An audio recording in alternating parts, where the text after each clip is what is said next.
Assalamualaikum warahmatullahi wabarakatuh. Perkenalkan, kami dari kelompok 12 akan mempresentasikan hasil diskusi kami tentang Islam dalam persoalan harta dan jabatan. Pengertian harta. Harta atau al-ma'al menurut Wahbah Zuhaili didefinisikan sebagai segala sesuatu yang dapat mendatangkan ketenangan dan dapat dimiliki manusia dengan sebuah upaya baik itu berupa zat maupun manfaat. Pengertian di dalam Al-Quran bahwa harta adalah perluasan hidup.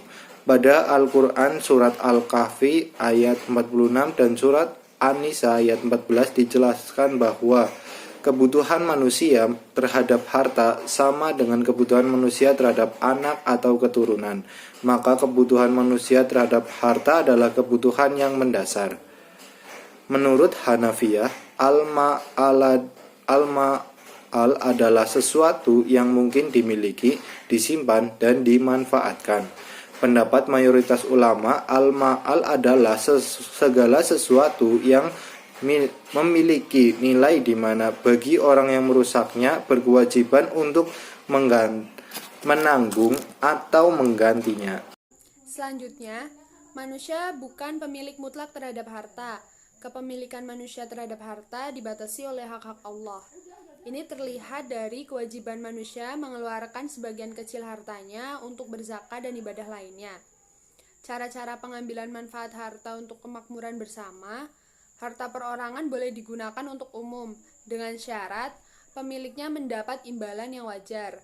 Masyarakat tidak boleh mengganggu dan melanggar kepentingan pribadi, selama tidak merugikan orang lain dan masyarakat, karena pemilikan manfaat berhubungan serta dengan hartanya. Maka, pemilik boleh untuk memindahkan hak miliknya kepada orang lain, misalnya dengan menjualnya, menghibahkannya, dan sebagainya. Yang selanjutnya yaitu tentang pengertian jabatan. Menurut bahasa, jabatan artinya sesuatu yang dipegang, sesuatu tugas yang diemban. Dalam Al-Quran, dalam surat Al-Haqqah, Allah SWT menyatakan bahwa pejabat yang tidak beriman itu di akhirat kelak akan mengatakan bahwa lepas sudah jabatannya, atau yang sewaktu di dunia ia miliki. Sikap terhadap harta dan jabatan.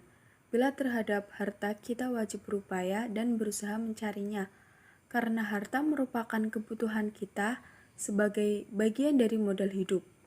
Namun, bukan demikian halnya tentang jabatan. Jabatan itu merupakan amanah, oleh karena itu kita tidak harus ambisius untuk memperolehnya. Sebagaimana firman Allah pada surat Al-Munafikun ayat 10.